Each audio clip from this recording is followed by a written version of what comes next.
suposto esquema milionário de propinas que teria beneficiado o Partido dos Trabalhadores nas últimas décadas, apresentado na delação de Antônio Palocci, é o tema do segundo capítulo da reportagem especial Os Crimes do Lulopetismo. E apesar das controvérsias em torno dos fatos narrados pelo ex-ministro, é de suma importância relembrá-los. E mais, é preciso ainda analisar as acusações e o contexto em que as mesmas acabaram descartadas pelo Poder Judiciário. Afinal, acusações tão graves simplesmente não podem sumir da noite para o dia.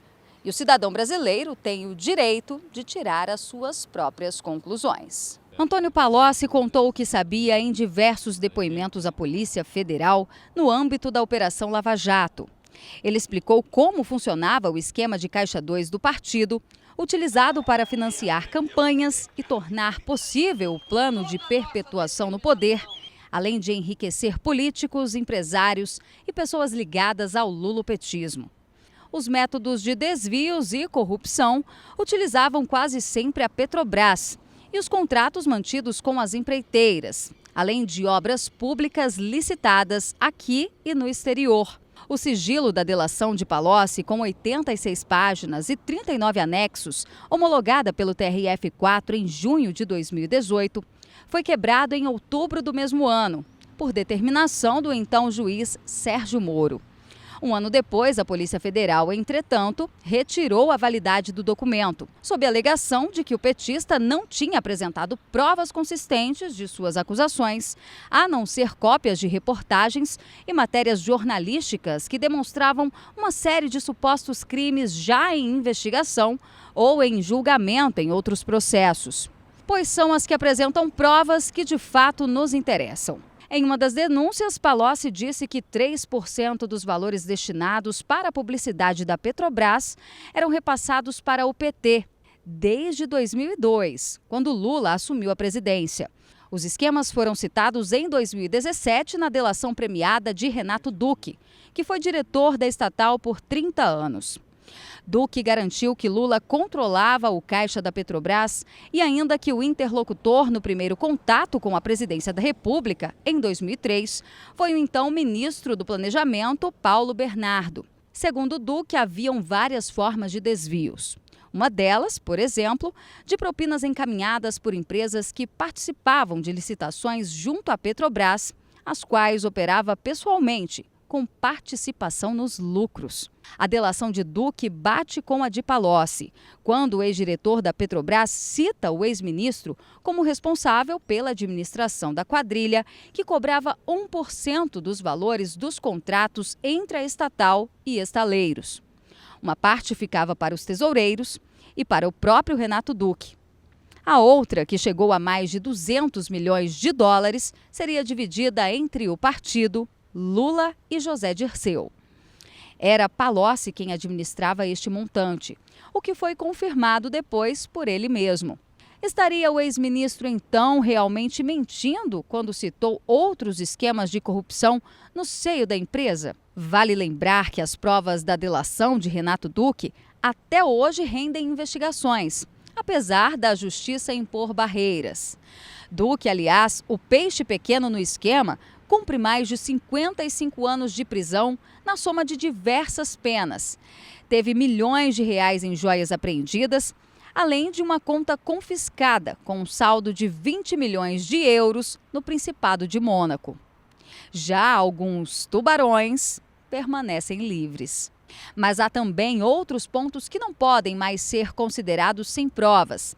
Na delação de Palocci, ainda que até mesmo o Supremo tenha decidido, por exemplo, excluí-la no processo em que Lula é acusado de receber 12 milhões e meio de reais da Odebrecht para a compra do imóvel que abrigaria a nova sede do Instituto de mesmo nome. Valor realmente irrisório, perto do esquema que, segundo Palocci, movimentou mais de 10 bilhões de reais em contratos firmados por empreiteiras brasileiras no exterior e desviou 489 milhões de reais para os cofres do PT entre 2010 e 2014. Segundo o ex-ministro, tudo comandado pelo próprio ex-presidente Lula e com o conhecimento da então mandatária Dilma Rousseff. Primeiro, Lula faria um contato pessoal com amigos, normalmente líderes de países com bom relacionamento. O passo seguinte seria organizado pelo Itamaraty, em missões nas quais as empreiteiras, as mesmas envolvidas no mar de lama da Lava Jato, visitavam os gabinetes dessas autoridades e fechavam projetos para grandes obras. Tudo financiado pelo BNDES.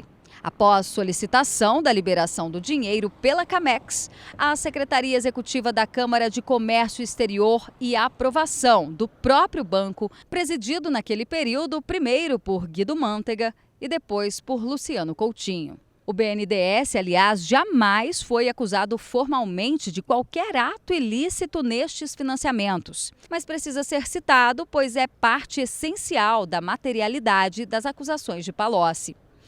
E citamos ainda como prova dos fatos as delações de Marcelo Odebrecht e de Otávio Marques de Azevedo, da direção da Andrade Gutierrez, ambas homologadas e utilizadas nos processos em que os empresários foram condenados e presos. Foram justamente a Odebrecht e a Andrade Gutierrez que tocaram uma das primeiras obras lá fora. Uma rodovia em Gana, país africano, cujo custo final foi de 240 milhões de dólares, sendo 1% desviado a título de propina para o cofre petista. Porém, escândalo maior foi a construção do aeroporto de Nacala, inaugurado em 2014 ao custo de 125 milhões de dólares e que receberia, naquele ano, apenas 2 voos por dia em média. Segundo Palocci, o desvio pode ter chegado a 40% do valor da obra. A afirmação baseia-se em 2 trechos incluídos no contrato pela Andrade Gutierrez, responsável pela obra, e que foram aceitos pela Camex. Um deles cobrava benefícios e despesas indiretas de 33% e o outro contingências e custos comerciais de 7%. Dos valores desembolsados pelo BNDES, porém, 95% ainda estão em aberto.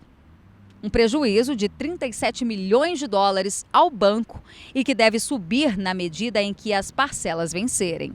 Enfim, são muitos os coelhos que poderão sair ainda da cartola de Antônio Palocci, mesmo que sua delação tenha sido censurada. Mas não vamos encerrar esta matéria sem antes citar a cereja do bolo: o célebre Porto de Mariel, em Cuba.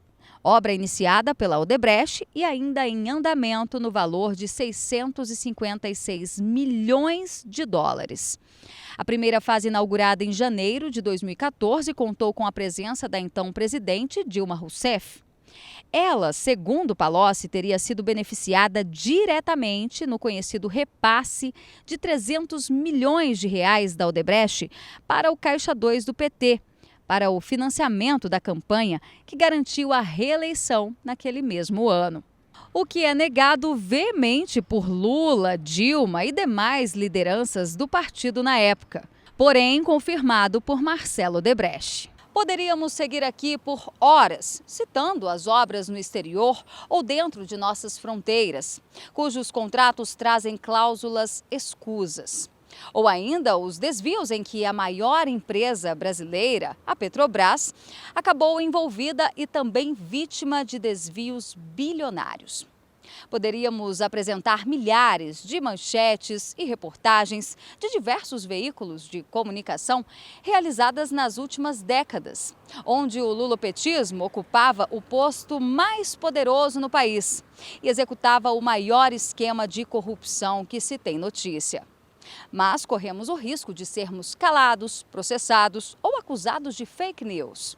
Cabe então a você, trabalhador, cidadão, eleitor, chegar a uma conclusão.